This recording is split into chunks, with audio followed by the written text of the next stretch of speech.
जी sir, किस sir ये भीम संसद से क्या है सर उद्देश्य?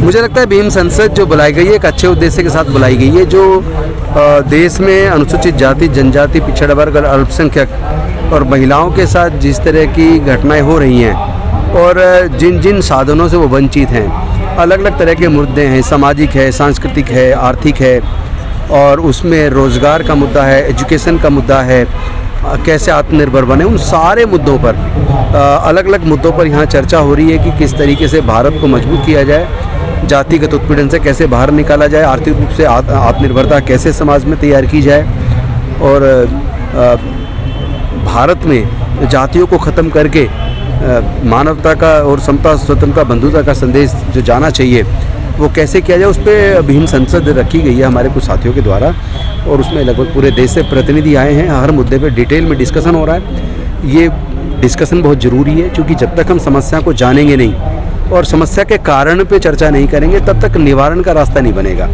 तो ये जो आज चर्चा हो रही है, इसमें से कारण पे चर्चा भी हो रही है और उससे निवारण पे भी बातचीत चल रही है। इसके ज़रूर अच्छे रिजल्ट्स आएंगे और मुझे लगता है कि निश्चित तौर पर समाज को आगे बढ़ाने में इसकी भूमिका होगी। डॉक्टर साहब, आपका मिशन क्या है? मेरा मिशन तो सिर्फ एक ही है कि जो डॉक्टर बाबा साहेब अम्बेडकर चाहते थे कि भारत में जातियां ख़त्म हों और भारत फिर से वही प्रबुद्ध भारत बने, वो बौद्धमय भारत बने, जहां सबके लिए समता, स्वतंत्रता, बंधुता, न्याय, प्रज्ञाशील, करुणा, मैत्री और भाईचारा हो, जहां से शांति और मानवता का संदेश पूरे दुनिया में गया लेकिन भारत में ख़त्म हो रहा है, वो भारत में वापस आए और भारत में सभी लोगों को समान रूप से आगे बढ़ने के अवसर बने, नफ़रत का वातावरण ख़त्म हो।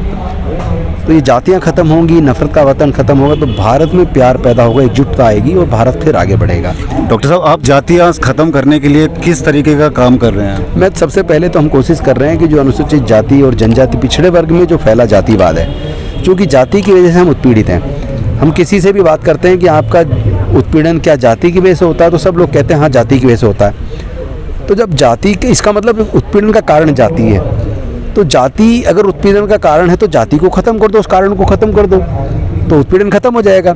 लेकिन अनफॉर्चुनेटली अनुसूचित जाति, जनजाति, पिछड़े वर्ग में हम लोग हज़ारों जाति में बटे हैं। हम लोग खुद आपस में जातिवाद करते हैं, हम लोग खुद आपस में रोटी बेटी का रिश्ता नहीं कर रहे। तो हम लोग अगर खुद अपने बीच में फैले जातिवाद को ख़त्म नहीं करेंगे तो जातिवाद ख़त्म कैसे होगा, और जातिवाद ख़त्म नहीं होगा तो फिर जाति की वजह से होने वाला उत्पीड़न ख़त्म नहीं होगा। तो उत्पीड़न ख़त्म करने के लिए जातियों को ख़त्म करना ज़रूरी है। कठिन काम है लेकिन असंभव नहीं है। मैं पूरे देश में जाके अपने लोगों को इस बात के लिए तैयार कर रहा हूँ कि हमें जातियों को छोड़कर बाबा साहेब का जो सपना था भारत को बौद्धमय बनाने का, जहाँ जाति के लिए कोई स्थान ना हो, उत्पीड़न के लिए कोई स्थान ना हो, अन्याय के लिए, अमानवीयता के लिए कोई स्थान ना हो, जहाँ सब लोग के लिए समान अवसर हो, उस रास्ते पर हम कोशिश कर रहे हैं और हमें धीरे धीरे अच्छी सफलता मिल रही है और निश्चित तौर पे आने वाले समय में एकजुटता बढ़ेगी। गौतम जी, जैसे शिक्षा के ऊपर बाबा साहब ने भी कहा है शिक्षित बनो, तो शिक्षा के लिए आप लोगों को, समाज को क्या संदेश देना चाहते हैं? मैं एक ही बात कहना चाहूँगा कि सरकारें जानबूझकर हमारी शिक्षा को छीन रही हैं, जानबूझ के शिक्षा को प्राइवेटाइज कर रही हैं, और उसका सिर्फ एक ही कारण, उनको तकलीफ हो गई कि अगर ये गरीबों के, दलितों के, पिछड़ों के और किसानों के, मजदूरों के बच्चे पढ़ लिख कर जज, engineer, doctor, collector, scientist, professor बनेंगे तो उनके यहाँ सस्ते मजदूर कहाँ से आएंगे। तो इसलिए जानबूझ के साजिश रच के उन्होंने एजुकेशन को महंगा किया है और प्राइवेटाइज किया है। इसको रोकना बेहद ज़रूरी है। अगर ये प्राइवेटाइजेशन ऑफ एजुकेशन बढ़ता चला गया तो मुझे लगता है हमारे समाज के लिए सबसे बड़ी चुनौती और एक गंभीर समस्या पैदा होने वाली है, जिस पे हमारे लोग ध्यान नहीं दे रहे हैं। और हमारे लोगों को अब वोट बैंक बनना बंद करना होगा। हम वोट बैंक नहीं, हम इंसान हैं।